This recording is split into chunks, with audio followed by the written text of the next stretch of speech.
Thank you, Chairman Jordan and Ranking Member Plaskett, for this opportunity to appear. I thank you for inviting me to come here. And what I'm about to tell you sounds like it's out of some fiction spy thriller, but it actually happened, and it happened in our own government. Congressional oversight is a constitutional demand. We dedicate our careers to it. I have, at least. And during the course of my service, I've ran countless investigations. In the past few years, I've never seen so much effort from the FBI, the partisan media, and some of my Democrat colleagues to interfere with and undermine very legitimate congressional inquiries. It's because of a triad of disinformation and outright falsehoods. As one example, look at Crossfire Hurricane. Bit by bit, piece by piece, it's been deconstructed and shown to be politically motivated investigation, which it was. We all know now that it was the Democratic National Committee, along with the Clinton campaign, who colluded with the Russians. They used a former Russian spy, Fusion, GPS, and law firm to create a fake dossier and then tried to cover it up. Now, the most recent example of this triad at work are efforts against my and Senator Johnson's ongoing Biden family investigation. That investigation started on August 14th, 2019, when I was chairman of the Senate Finance Committee, with a letter that I wrote to the Treasury Department. My letter was about a questionable financial transaction subject to the Committee on Foreign Investment that related to a matter involving the Biden family. As our investigation continued and advanced, Democratic leadership and partisan media began their attack on our investigation. This is where that spy thriller starts to heat up. On July 13th, 2020, then Minority Leader Schumer, Senator Warner, then Speaker Pelosi, and then Chairman Schiff sent a letter with a classified attachment to the FBI. That letter expressed a purported belief that Congress was the subject of a foreign disinformation campaign. The letter was targeted at the Johnson-Grassley investigation.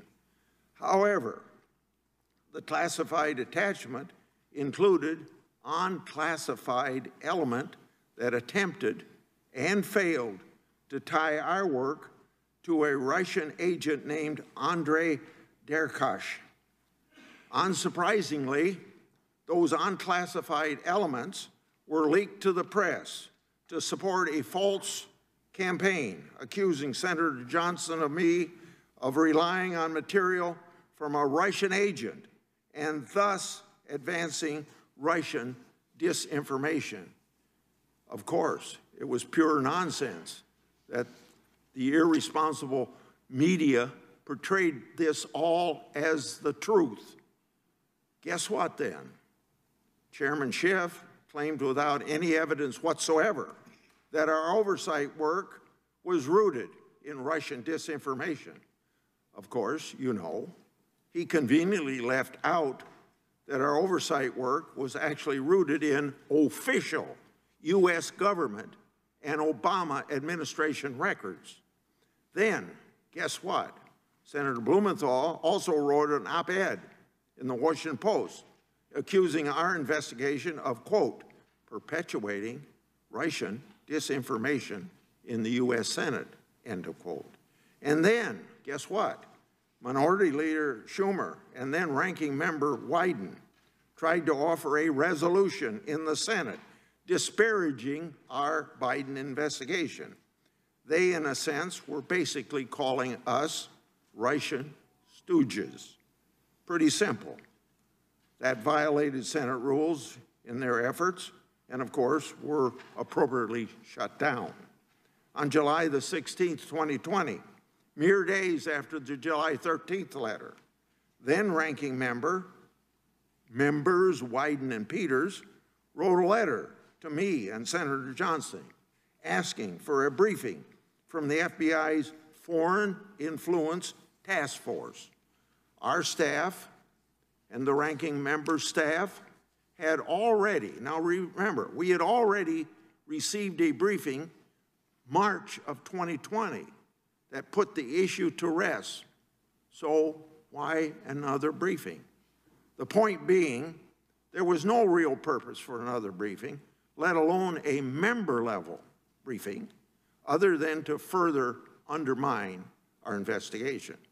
Some of our Democratic colleagues weren't interested in anything but using the briefing to try and destroy our investigation. But at these Democrats' insistence, the FBI caved. In August 2020, Senator Johnson and I had that infamous briefing from the FBI that was needless. And then, as we had feared, the contents of that briefing were later leaked to the Washington Post, even though the FBI had promised us confidentiality.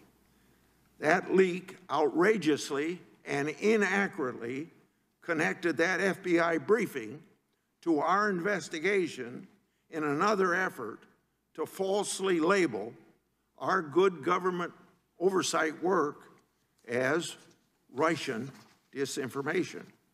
Now, the Wall Street Journal editorial board was on top of it because that board did the right thing and wrote a piece about the briefing titled, quote, "The FBI's dubious briefing. Did the Bureau set up two GOP senators at the behest of Democrats?" End of quote. So, simply put, the briefing was unnecessary and completely irrelevant to the substance of our investigation. It was only done because the Democrats wanted to do so.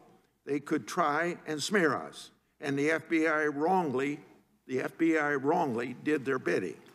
To this very day, Director Wray refuses to provide Senator Johnson and me, as constitutional officers, records relating to that briefing, including the alleged intelligence basis for it. Director Wray has consistently failed to perform duties required of his position. Now, another example of this Democratic disinformation campaign involved a George Kent, former State Department Deputy Assistant General. Senator Johnson and I ran a transcribed interview with George Kent. Before the interview, Democrats acquired material from that Russian agent, the same one that I mentioned earlier. At the interview, Democrats, not Republicans, Democrats asked Mr. Kent about the same material. Mr. Kent said it was disinformation. Now think about that. After all the spears the Democrats were throwing at the two of us, in the end, it was the Democrats who introduced Russian disinformation from a Russian agent into the investigative record as an exhibit. A foreign agent whom our own intelligence committee warned was actively seeking to influence U.S. politics.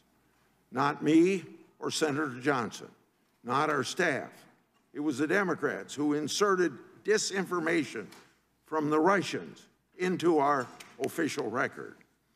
The partisan media and Democrat leadership ought to be ashamed of themselves for fake information if they spread about our investigation.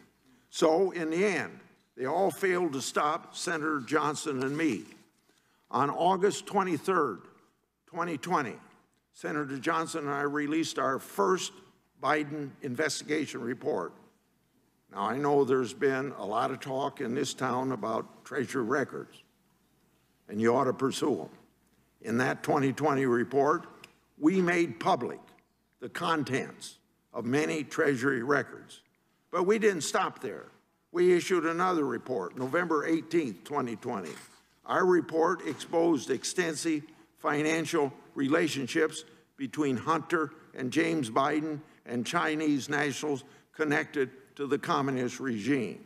More precisely, Chinese nationals connected to the Chinese government, military, and intelligence services.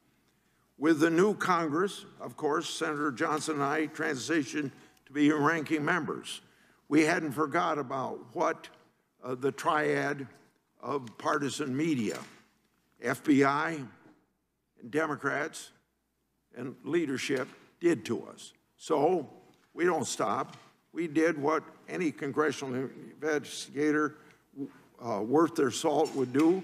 We gathered even more records to prove them all wrong. We acquired authentic bank records that substantiated findings of our previous two reports. They financially linked Hunter Biden and James Biden to entities and individuals connected with the communist Chinese regime. We also acquired business records with Hunter and James Biden's signatures alongside those same Chinese nationals. How were they supposed to be paid? According to bank records, there were wires from companies linked to the communist regime. In 3 floor speeches, we made those bank records public and asked this question to our partisan detractors, the same ones that I mentioned throughout my remarks, and maybe a lot of others.